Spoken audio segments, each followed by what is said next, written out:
All right, now we are back with another tier list. The idea for this one was given to me from the comment section of my last video, and that was to do a best boxer in the UFC tier list, but first decide who I think is the best boxer in each weight class, and then do the tier list with those fighters. So there might be some guys that you would expect to see on a best boxing tier list video that are not here, and that's just because they got eliminated during the selection process, which I thought was kind of a cool idea. Now, let's get to the criteria that I will be using. Number one, each fighter's offensive and defensive technique. Number two, the striking statistics. Number three, how dangerous is each fighter's boxing, meaning do they get knockdowns or knockouts with their boxing. Number four, the level of competition that each fighter is competing against currently. Okay, now before we get into it, if you disagree with anybody that I have picked for the weight class or even the placement of those fighters, please let me know down in the comments below. I love reading comments that disagree with me. Tell me why you would have picked differently, who you would have picked, all the rest of it. Also, like, subscribe, notification bell, all that good shit. But either way, dude, let's get into it. The first fighter to get ranked on this tier list is the representative from the flyweight division, and that is going to be Charles Johnson. Okay, right now I think Charles Johnson is the best boxer at flyweight. Maybe a few years ago I would have picked Brandon Moreno, but I feel like his boxing technique has dropped off a little bit. We don't really see combinations from Brandon Moreno anymore, and Charles Johnson seems to be picking up a bit of steam. I think he's very underrated as well. Now, he's got really good striking statistics, 57% defense, which I think is like top three amongst active flyweights right now that are ranked, even the guys within the top five. His accuracy rate is 50%, which is also high for flyweight. We've seen in his last three fights, he's been able to get knockdowns, all with his boxing, right? So he is dangerous. When he's fighting an opponent who is not just spamming takedowns, he's able to really let his hands go. And we can see how dangerous he is when he does that. Now, his technique is also very good. He's got a beautiful 1-2 that he throws. He can throw it from southpaw or orthodox. He switches between those two stances pretty effortlessly, right? Not very sloppy at all. He's got good footwork. He'll shuffle the feet and switch stances, which is a little bit of trickery in and of itself. He'll use other small tricks like hand traps or flicking the jab in an opponent's face over and over again, like he did to Joshua Van right before he cracks him with an uppercut. You know, when he gets his opponent up against the cage, good example of this is Sumer Darji very recently, and he's able to put combinations together, you can really see how good his boxing technique is. Okay, his uppercuts, his hooks, everything's real tight and clean, no wasted movement whatsoever, and obviously he is powerful with it as well. Now, his defense is also quite nice. His head movement is very good. He's able to roll with shots really well, and he doesn't usually get out of position for countering. We saw in the Joshua Van fight right before the sequence where he knocked him out with the uppercut, he had slipped a shot and threw a counter right hook and hit Joshua Van off the temple, which actually is what wobbled him in the first place, which led to the uppercut knocking him out. So overall, I think Charles Johnson is a great boxer, especially relative to the guys at flyweight, and I can't think of anybody who is as good of a boxer as him right now. Also, the guy had a pro boxing career, wasn't all that successful with it, but still has experience in that realm.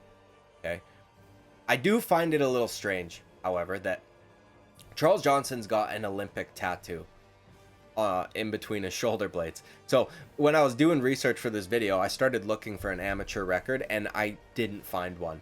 And then I looked it up, if he had spoken about his tattoo at all, and he didn't compete in the Olympics. I find it very fucking strange that somebody who did not compete in the Olympics would get an Olympic tattoo. It's kind of like stolen Olympian valor or some shit, and I don't really fucking care about that, if I'm being honest, but I bet you Charles Johnson regrets his decision, especially after this most recent Olympics held in Paris. Either way, dude, let's get to the next fighter to get ranked on this tier list, who is the heavyweight representative, and that is going to be Tom Aspinall. I think currently Tom Aspinall is the best boxer at heavyweight, and I understand there's going to be some people that are upset that I did not pick Stipe Miocic. Now, the only problem is I'm picking based on currently. We haven't seen Stipe win a fight in 4 fucking years. Okay, and in his last fight he got flatline KO'd. by Francis Ngannou. So if he goes out there in November and puts on a clinic against John Jones, maybe I would swap him out, but maybe not, dude. Okay, Tom Aspinall seems to be built a little bit different from most of these heavyweights. His stats are incredible. 55% knockdown ratio, 5 out of 9 fights he gets a knockdown, all with the hands. 65% striking defense, huge strike differential, 8 strikes landed per minute to 2.9 absorbed. That's a crazy. That might be the biggest in the UFC right now. I will point out Tom Aspinall's boxing seems to be a bit limited, right? We really only see him throw a 1-2. And while it might be the most effective 1-2 in the UFC at this time, that is still a fairly limited skill set as far as boxing goes, right? It's not really his fault that we don't see him get to follow up, but also the way he throws that 1-2 doesn't really lend itself for much of a follow-up. He really lunges in with that straight right hand. He's really good at making adjustments too. If he throws that and it doesn't land, usually the next time it does. Also, defensively speaking, while he has very high striking defense, like I just pointed out, he tends to make a lot of mistakes that I think he would get punished for at lower weight classes. When we were talking about Charles Johnson's head movement and his ability to stay in counter range, right? Tom Aspinall's a little bit more sporadic with it. He's kind of like moving his head all over the place, leaning back at the hips, where definitely you're off balance, but he can get away with it because he's at heavyweight. So basically, the reason Tom Aspinall is on this list is because he's at heavyweight. But the reason I can't rank him any higher is also because he's at heavyweight, and I don't think that his current technique would hold up in, let's say lightweight or something like that. Either way, dude.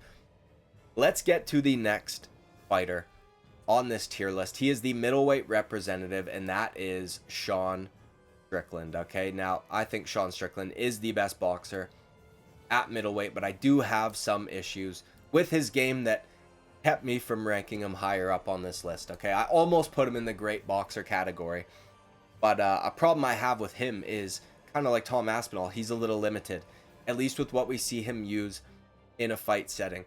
Oftentimes we'll see Strickland establish the jab. Sometimes he builds off of it to a right hand, maybe the occasional left hook as well, but also a lot of the times we don't see him do that, right? We kind of just see him stick to the jab. So in terms of his finishing ability or how dangerous he is with his boxing, can be debated a bit. He's got a very low knockdown ratio. He's got 6 knockdowns in 22 UFC fights. I think a reason he gets away with the fairly limited game is kind of in large part due to the weight class he's at. Now, there was a time, and I think this might be part of the reason why Sean Strickland's offense suffers a bit. He's very defensively minded, and his Philly shell is extremely effective, and we don't see a lot of guys be able to implement that in an MMA setting. There was a time where he had the highest percentage for defense amongst the entire UFC, but that's not the case anymore. He's at 61%. We just talked about Tom Aspinall at 65, and there's a few guys on this list that are even higher than that, right? So in only 4 years, he's gotten 2 finishes in 10 fights. And while his technique is very good, oftentimes I'm frustrated watching his fights because he knows that he has issues with judging sometimes in close fights. Yet he doesn't really try to amend his style or land heavier shots, which he is capable of doing, by the way.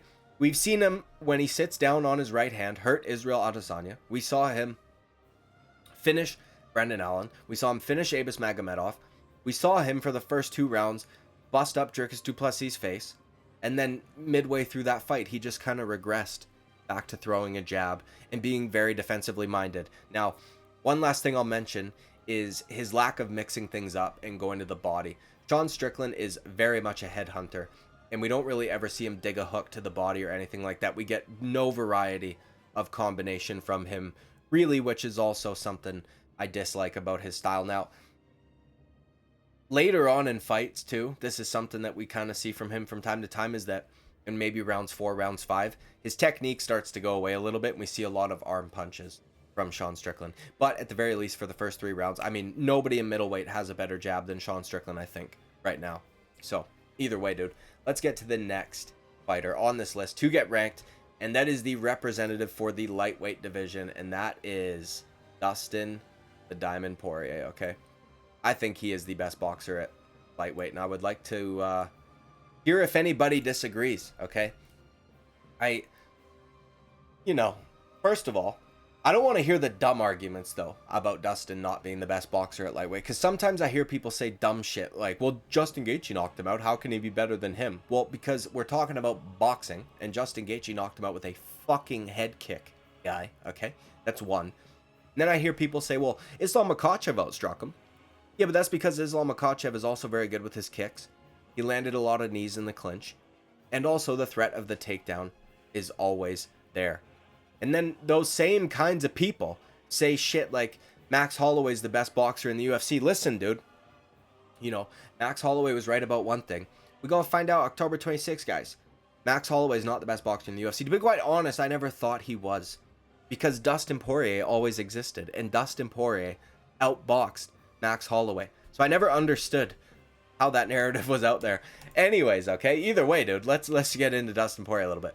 He's got a lower defensive stat, at least in terms, or compared to the guys on this list, but he's still got a positive strike differential, and his accuracy is pretty damn high as well. So that means his output is a little bit more than some of these guys, because he doesn't land at a higher clip than them, but he still might land more than them per minute. Also, his technique, in my opinion, at least in terms of boxing, is better than the rest of lightweight. He's knocked down some of the best lightweights that we've seen, all being with the hands, right? Knocked out Conor McGregor, knocked down Charles Oliveira, TKO'd Eddie Alvarez, TKO'd Justin Gaethje, knocked out Bobby Green, who oftentimes gets praised for his boxing, knocked out Benoit Saint Denis, and he was a big underdog in that fight, dude. People forget, man. Everybody likes to shit on Benoit Saint Denis right now, okay? Especially after the Renato Moicano fight. But at the time, Dustin Poirier was like a plus 235 underdog. Now, you can go back and check, dude. I picked Dustin Poirier to win that fight by knockout, and he did. But not a lot of people thought that was going to be the case. A lot of people thought he was going to get ragdolled by Benoit Saint Denis, okay? He might have the best check right hook in the UFC, period. It is beautiful, absolutely devastating. Puts damn near everybody on skates, even the guys that he doesn't knock down with it, right? Like Michael Chandler's a good example of this. At the end of the first round of their fight, he hurt him bad with that check right hook. It is fucking perfect. Now, he's always dangerous because of his boxing. Always. Even when he's tired, beaten up, fifth round, you know that he could land that check right hook and you're fucked. Because Dustin Poirier is actually right-handed, yet he fights from southpaw, putting his power hand forward, which I used to do in kickboxing sometimes. It's, you know, it's tricky to do sometimes depending on how coordinated you are as a person, because defense can be a lot harder from that, from your offhand. Now, maybe that's why Poirier's defense is a little bit lower than some of the guys on this list, but it does allow for a very nice lead hook. He's got 12 knockdowns in the UFC alone, which is insane, especially considering he is at a very competitive, historically one of the most stacked, deep and talented weight classes. Now, a critique I will levy of him is kind of like Sean Strickland. We do not see him dig to the body a lot, right? Dustin Poirier doesn't have a wide variety. Now, he's got a wider variety of boxing compared to a guy like Sean Strickland, but everything's to the head. So it's just 1-2, hook, uppercut, you know, basic shit. But he's never really mixing up where he's going. So his opponents, usually most of the time, if they have a high guard, they can stay relatively safe. One thing I'll point out too, dude, Michael Chandler, when he hurt Michael Chandler at the end of that round, had he thrown an uppercut, Chandler would have been put to sleep, I think. But Dustin Poirier was just going crazy with hooks. So was Michael Chandler, to be fair. But either way, dude, let's move on to the next guy to get ranked, the next fighter on this tier list. He is the representative for welterweight, the first fighter to go into the great boxing category, and that is Jack Della Maddalena. And I don't know who else I could have picked at welterweight. This should not be a controversial pick, but I have a feeling there's going to be people that shit on it regardless. I love Jack Della Maddalena's style so much. We get mix-up of shots, the change-up of the power hand, and this guy is trying to knock you out always, but he doesn't let his technique suffer because of that, right? He wants to hurt you. He wants to put you down. He's not just trying to touch you, and he throws a combination. He throws in combination always, right? Beautiful ability to hop in and out of range. His eyes are incredible, always wide open. Beautiful pull back right hand as well. He'll slip just enough out of the way so that he can hop back in and crack you, which goes to his ability to hop in and out of range, but also the fact that he's always, looking and trying to counter rather than just trying to be defensively safe, which kind of like Sean Strickland or whatever. He cuts angles like a motherfucker too when he does this sometimes. When he gets out of the way of shots, he'll cut an angle and then come at you from a way you weren't expecting. It's very tricky to deal with if you don't know what he's doing. I know there's a lot of people that are still not JDM believers, but I think this dude is super high level. I think he would knock Ian Gary's head into the fucking bleachers if they fought. I think that actually, this might be a hot take, and maybe Bilal is that guy now, but I think that JDM is the worst stylistic matchup for Shavkat Rakhmonov because of his boxing and because of Shavkat's lack of striking defense. And people are going to point out, oh, well, JDM's takedown defense sucks. And it's not great. It's like he's lagging when somebody shoots a takedown, but his ability to get back to his feet and also his grappling is very underrated, in my opinion. I feel like people don't pay enough attention to that. And I think that because his boxing is so good, like all the things I mentioned, the ability to, hop in and out of range, the combinations, mixing up of the power hands, dig into the body. Shavkat's head is always available to be hit. We saw that against Jeff Neal. I think JDM could cause problems for him. He's got a 66% striking defense, which is crazy high. There might be one guy on this list that's higher, and I'm not even actually sure about that. I think he might have the highest. We'll find out in a little bit, I guess, but crazy high. His strike differential is 2.5 more he lands than he absorbs, which is good as well. It's just, I don't know how you could shit on this guy's boxing at all. It is fucking beautiful to watch. And he's at a weight class that is historically also pretty deep, and there's a lot of top contenders in that weight class right now. Either way, dude, let's move on to the next fighter to get ranked on this tier list. I have a feeling, dude. Listen, okay? It's Alex Pereira. He's the light heavyweight representative. Probably some people think he should be higher, but I did mention the level of competition. Also, I think that Alex Pereira is very successful in large part because of other aspects of his game, right? If this was a best kickboxer in MMA tier list, nobody would even need to do that fucking video because it's obviously Alex Pereira. Okay, I do think he is still a great boxer, though. He's got 7 knockdowns in 10 fights. Only 2 of them were not with his boxing, right? The switch kick to Yuri Prohaska, also the knee to Andre Michailidis.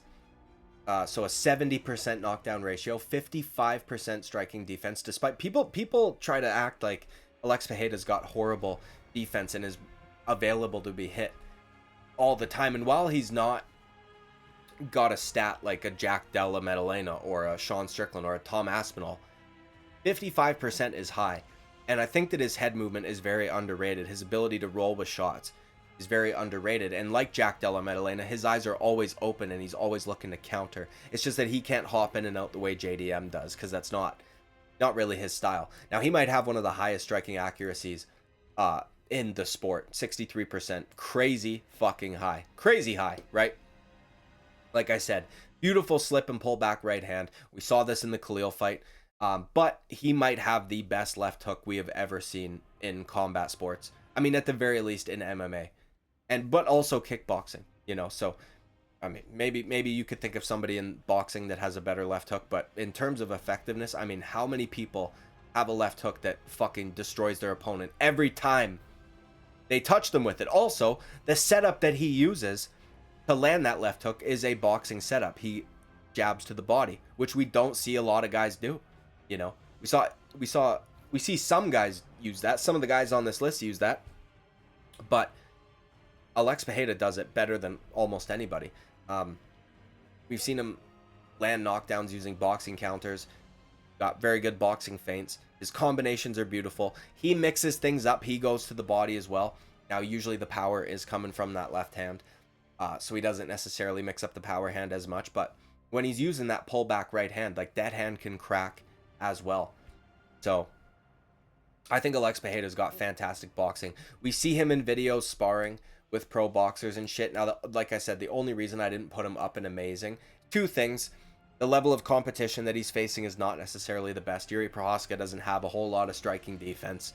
right? Jamal Hill, again, I was kind of, I mean, come on now. You know, it is what it is. Also, his leg kicks and kicks to the body and things like that are a huge part of why he's able to actually open up with the hands in the way that he is. And I think that we would probably see him have a lot of success if he just used boxing, but I don't think it would be nearly as much, because him getting his opponents to focus on, I just dropped something, dude, sorry. Him using his leg kicks to get his opponents to focus on that so he can, you know, use the hands is part of the reason why he's so successful. But I still think he is a great boxer and 100% the best boxer at light heavyweight, and there's not even a second fucking, there's not even a close second, okay? Either way, moving on to the next fighter to get ranked on this tier list, the only person going into the amazing category, and that is Petr Yan. Okay, Petr Yan has beautiful boxing, absolutely beautiful. Uses a lot of trickery as well. Very complicated game. Okay, goddamn, he Jesus, you know, I almost could rank him higher, but I'm not gonna.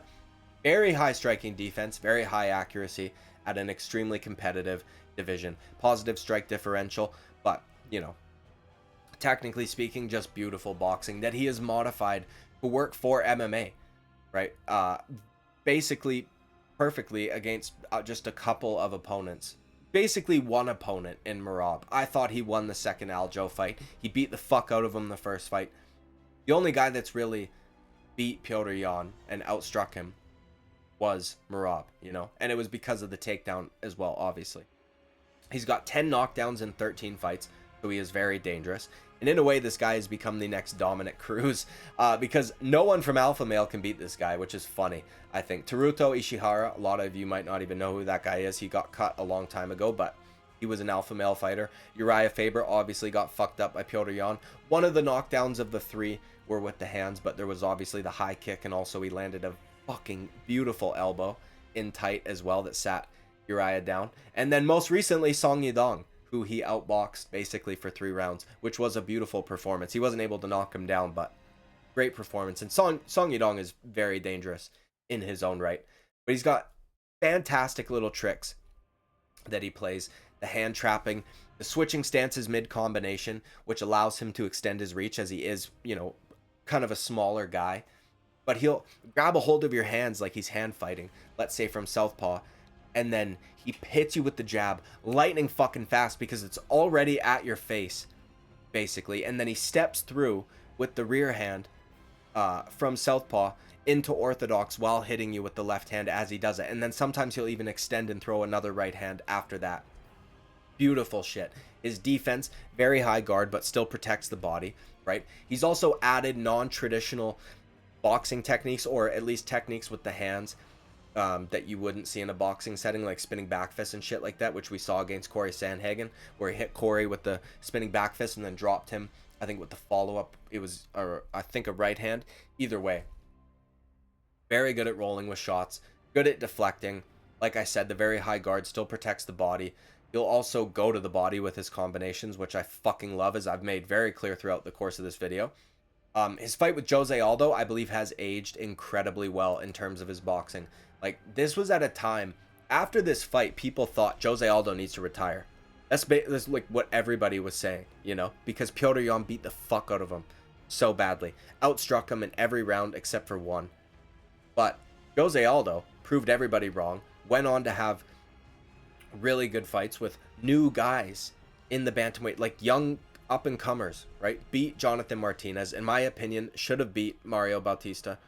So I think that win holds up fantastically, especially because Petr Yan was beating the shit out of him with the hands. I can't remember what round it was in, but he hit him with a body shot that the trajectory of that fight changed dramatically after that body shot landed on Jose Aldo.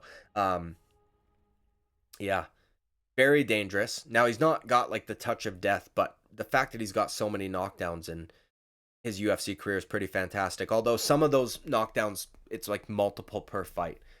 He's a very patient guy as well with his boxing, because he knows if I crack you clean, I'll probably sit you down. And at the very least, if I can't finish you, I'm going to steal that round. It's kind of like a way better, more technically sound Marlon Chito Vera, just in that sense. Petr Yan's a bit of a slow starter. And we saw a good example of this would be the Jimmy Rivera fight, where Jimmy Rivera was actually doing a good job in those first couple of rounds, winning against Petr Yan. And then in the last like 20 seconds, Petr Yan just sits him down, and he wins. So either way, dude, Petr Yan's boxing is beautiful, fantastic, almost everything about it. The way he has been able to implement it into MMA as well, because that is tricky. The guys at the top of this list have been able to do that better than I think the guys towards the bottom of it, or even if you just compare them to the rest of the guys in the UFC. Petr Yan, when we were talking about those hand traps that he does and the way that he enters with the quick jab that's already at your face basically and steps through and all the rest of it, part of the reason that works is because he's got trips that he uses where the entries are similar to some of his boxing entries.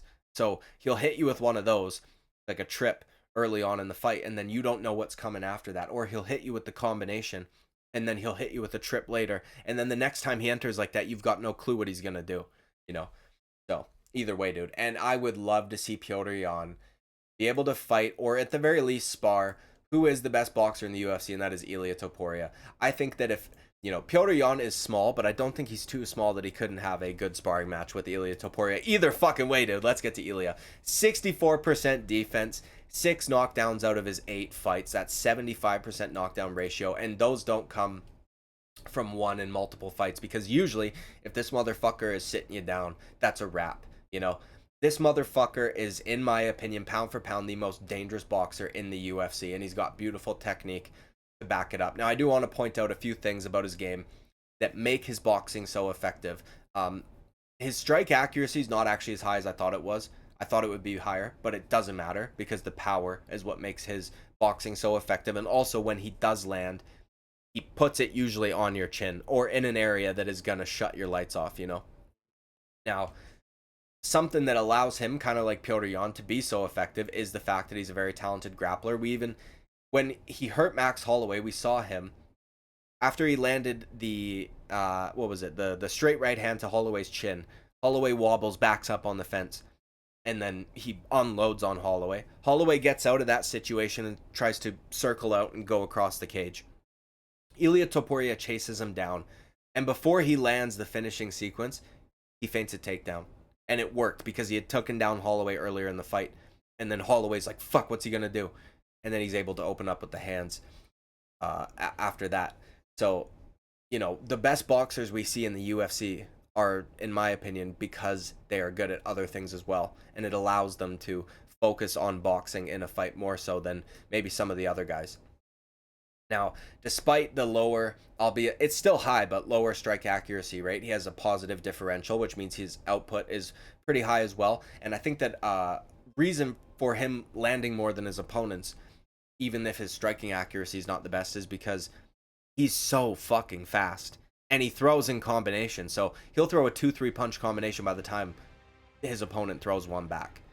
He does this thing too. I noticed this, and kind of how I mentioned Petr Yan with the jab in the hand trapping situation. Ilia Topuria doesn't do that, but what he does do, and this has changed over time actually. If you go look at the Jai Herbert fight, he didn't used to have his lead hand like this. So usually if you've got a high guard, I'm doing like a visual, but none of you can fucking see me, so it doesn't matter, does it? Typical traditional guard, you've got your hands up at your head, your fist maybe near your temple, but your palms are facing inward, right, towards your face. And when you throw a jab, you've got to twist your arm out, right? Twist it so that by the time it lands on your opponent, your palm is facing the mat downwards.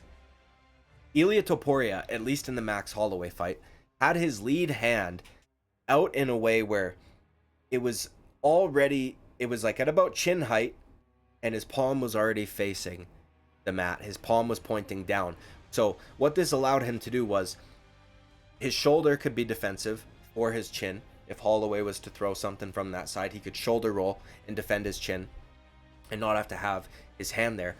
But also, his hand is already halfway through a jab process. So he's able to really just stick out the jab in like half the time that you would if you had your hands at your face and you had to still put that full twist into it, which I thought was really tricky. And I didn't notice it until I watched the fight back, and I was like, God damn, that's kind of cool, and I don't see many guys doing that. But it's kind of like how Sean Strickland's jab comes almost like a hammer fist. Like, it's already halfway there, so he just pops it out, and it becomes effective. But if he wanted to land a stiff jab, we would see him pull it back and step in the way that you normally would. He's also very good at making small adjustments mid-fight. Good example of this is the Holloway fight. Obviously, we saw him land more of an overhand-ish right that didn't land super... It landed clean, but not on the chin against Holloway. And then we saw him throw kind of like a hook around the guard of Holloway that obviously landed on the side of the face. But then when he landed it in the third round, he put that motherfucker right on his chin. And it was straight as an arrow, you know? So he'll make these small adjustments so that he can land the kill shot. Like I said, knockdown in his last 5 fights. That's crazy, you know? Crazy. 75%. That's insane. And we're at a weight class where, dude, featherweight is so fucking high level. It gets underrated oftentimes because it's in between bantamweight and lightweight, which are, you know, more often than not heralded as the 2 best divisions. But I feel like featherweight is underrated in terms of skill level. We've got guys like Max Holloway. We've got guys like Volkanovski. We've got guys like Diego Lopez, Jair Rodriguez, Brian Ortega, who I know people like to meme on and shit, but this is a deep division. Arnold Allen, Movsar Evloev, I mean, and Ilia Topuria is chief among them. Knocking out Holloway and Volkanovski in the span of a year. 2 guys who have almost mastered their craft, you know, is fucking incredible. Cuts angles beautifully, defends beautifully, never gets fully out of range, kind of like JDM, where he'll hop out, but his eyes are open and he's aware and he's usually in position to counter. Good at deflecting and rolling, you know, always getting his... Dude, oh my god, the way he gets his head off the center line is so textbook. I love it. We don't see a lot of guys do this, dude. Whenever he's entering into range, you'll see, like, some dudes who don't know how to strike, or you see this a lot in the women's division where they're just moving their head like fucking any which way. And again, I'm fucking shucking and jiving here, but you can't see me, okay? So you'll see guys do that, or women do that, and you're like, bro, you're moving your head with no purpose at all, you know? And it frustrates me. Ilia Topuria, when he moves in, just slow movements, head off the center line a little bit, and then he'll get his head off the center line, and that's when a right hand comes in. It's so he's out of counter. He's not going to get countered, you know? And I know a lot of people are frustrated with all the Ilia Topuria glaze, and they're like, you know, Ilia Topuria, fuck that man, you know. When I told you I was to go take a look at that immune, at that there immune, it was that bleeding fucking eye level, and Ilia Topuria had to hurt his fucking neck trying to look up at that thing, you know. The man's a 3 foot tall, absolute fucking midget. I had to put him up on my shoulders so he could take a look at that there immune, you know. Fuck him. I understand a lot of you people are frustrated with Ilia Topuria and the glaze that he is receiving, but in my opinion, it is well deserved. This guy is fucking fantastic, okay? I mean, even, dude, the Josh Emmett win, you know, go back and watch that if you want to see beautiful boxing defense technique, right? He was a matador in that fight. I know it's cringy because it's his nickname, but he was. And I know that people like to act like that win's overrated and he should have been able to finish him and all that shit, but it was a great display of what he's capable of doing. And Josh Emmett's tough as fuck. You know, aside from Yair, who hurt him with a body and then subbed him, I can't think of anybody knocking out Josh Emmett, you know? So, either way, I think Ilia Topuria is the best boxer in the UFC right now. Guys, we're going to find out October 26th, guys. I'm the best boxer in the UFC, guys, but I got knocked out by Ilia Topuria, guys. You know. And honestly, dude, pre-Saturday, I think I would switch Petr Yan and Ilia Topuria, but I need to see something from Petr Yan, dude. If he goes out and knocks out Davidson Figueiredo, if he goes on another title run or some shit, maybe. He is at a bit of a disadvantage, though, because the power of Ilia Topuria, I don't know, it's like, you know, 1 in a million. So, either way, dude. That's it, bro. We got through it. Finally. You have no idea how many times I restarted this. Like and subscribe, all that great shit. Let me know if you disagree with anything. And I'll see you at the next video. Bye-bye.